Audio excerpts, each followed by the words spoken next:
Hi everyone and welcome to my YouTube channel. Today I've made it back out into the woodland over to Clay Pits Hill over here at Langdon Country Park. Yeah, it's the location where I came to last in the woodland, where I didn't feel uninspired at all about any of the images, any of the shoot itself. However, today, different day, different set of conditions. There's a lot of rain in the air as well, and this is going to work out to be a little bit different because the wildflowers are back out. There's loads and loads of bluebells around this area. I was worried I was a little bit late for the actual bluebell season. However, here they're still out in abundance, so hopefully we'll come up with several compositions with bluebells featuring in it. But yeah, there's a bit of rain and drizzle in the air, but hopefully that will work in my favour because there's a lot of muted light, which gives me a lot of ability to be creative, be it when actually taking the images or potentially in post-production as well. So got a little bit of a walk, so let's have a look at what I come up with today.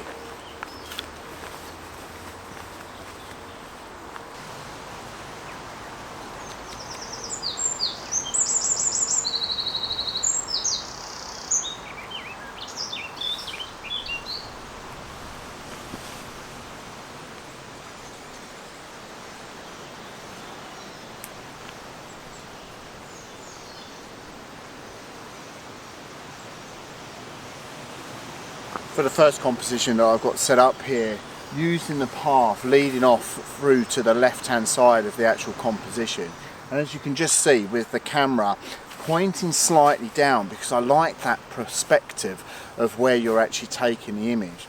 I did consider it when I was setting up to get down low, but the problem with that is I was getting a lot of the sky that's coming through in the background, and I necessarily didn't like that as an image. So getting up and having the camera at this height, basically my eye level, looking down along the path, which obviously takes off, as I say, over to the left hand side. To the right hand side we've got a lovely carpet of bluebells and a lovely fern that's positioned right in the centre of the image. Will work out really quite nice. But this lovely shaped tree, as well as sort of the middle to background as well, will work out really quite well. 17mm on the lens, f11 as normal, ISO 50, bracketing the images though and slightly underexposing for the base image on about 1/4 of a second as the base image, but working out really quite nice. I think obviously stitching all of those images together, just make sure I've obviously got all of that information there, but wow, working out really quite nice for the first image.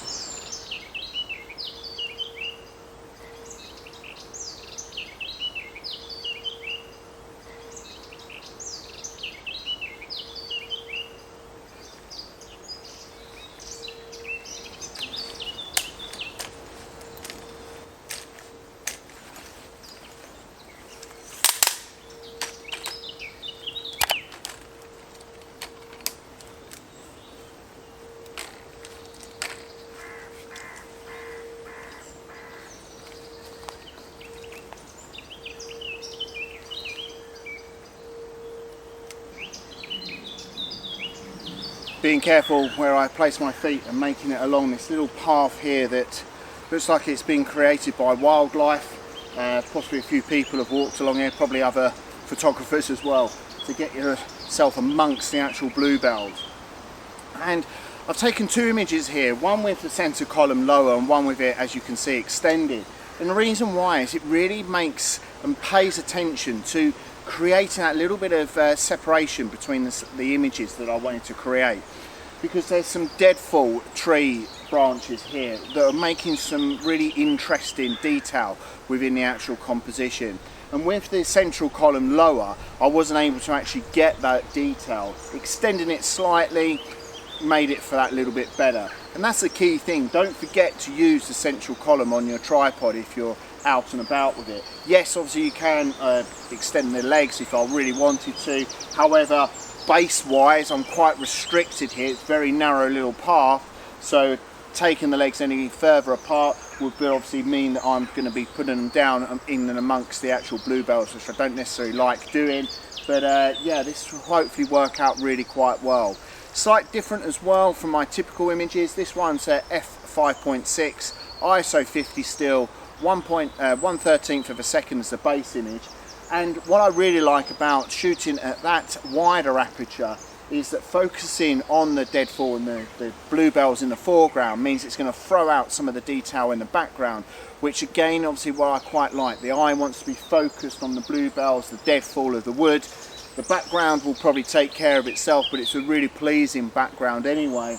And angling again the camera down will mean that I'm limiting the amount of sky within the actual composition.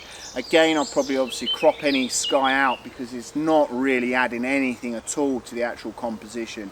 But as I say, just being that little bit creative, having that sort of pre-vision of what you want to create as the final image really pays off when you're actually out in the field taking the images.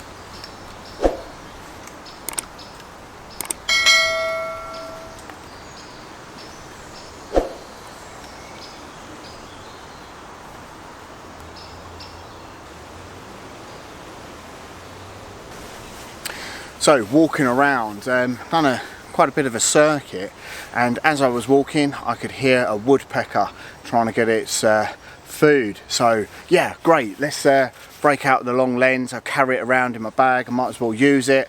And by the time I faffed around sorting out, changing the lenses over, getting myself roughly to where the location of the woodpecker was on the tree, yeah, you guessed it, it flew away onto a different tree and then onto another one after that.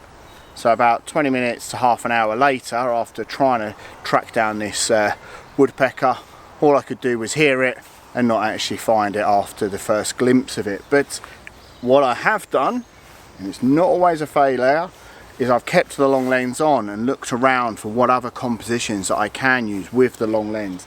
And there's one image here particularly under this canopy of trees. It's very dark and gloomy, but what I've actually been able to capture is a lone fern with a little bit of carpet of bluebells in the foreground, but working out really quite nice for that one.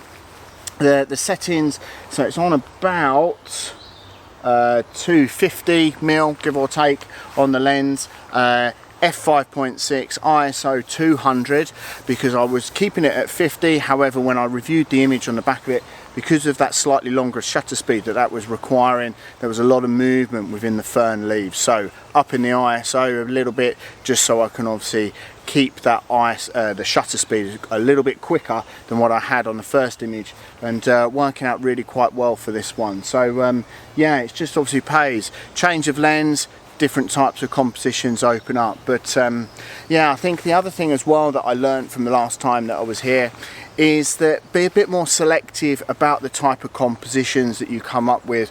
I think as I say, last time when I was here, I was really sort of thinking about that I had to sort of produce an image for the vlog and stuff, and yeah, any image will do to a point, if that makes sense. But yeah, sometimes be a little bit more selective, a little bit more critical of yourself. Think, yeah, if that's not really working, if you don't feel comfortable with the image, yeah, pack up, move on. There's going to be something else around the corner. And definitely, as I say, after missing out on getting the woodpecker, keeping the long lens on was the right thing to do for this particular composition.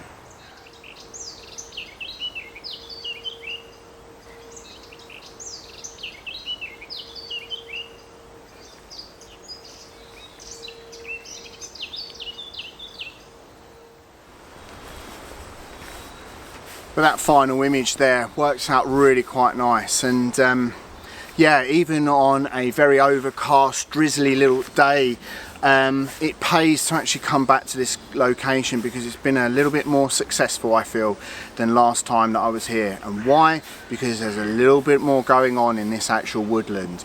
And yeah, it's always a struggle, woodland photography. It's difficult to come up with compositions. They don't jump out at you straight away. You do have to hunt around for them. And sometimes conditions are the biggest obstacle that you can come across, and I think today the conditions, even though not perfect, they're a little bit better than last time that I was here. There's a little bit more going on in the actual woodland itself, with obviously this carpet of bluebells that I was hoping for and actually has materialized. And yeah, it's worked out really quite nice to actually come back here, and hopefully with the conditions as well, even though they are flat light, I'll be able to obviously create a little bit more in camera, but then also I've got that option to do it in post-production as well. But yeah, I've really enjoyed myself coming back out here, and I should never write off a location until we've explored it in different times of the day, different conditions on the ground, particularly in woodland, different times of the year as well. And definitely it's somewhere that I'm going to be returning to capture some more images, no doubt. Thanks everyone for watching. Please make sure you give it a thumbs up. Consider subscribing if you haven't subscribed already. And on that point, thank you everyone that's recently subscribed to my channel. I've just gone over the 900 subscriber mark, which is absolutely fantastic. It's such a big milestone, not too far off of that 1,000 milestone. But to be frank, I would still do it even if I had 1 or 2 subscribers. I enjoy doing what I do. And until next time when I'm back out with my camera, take care.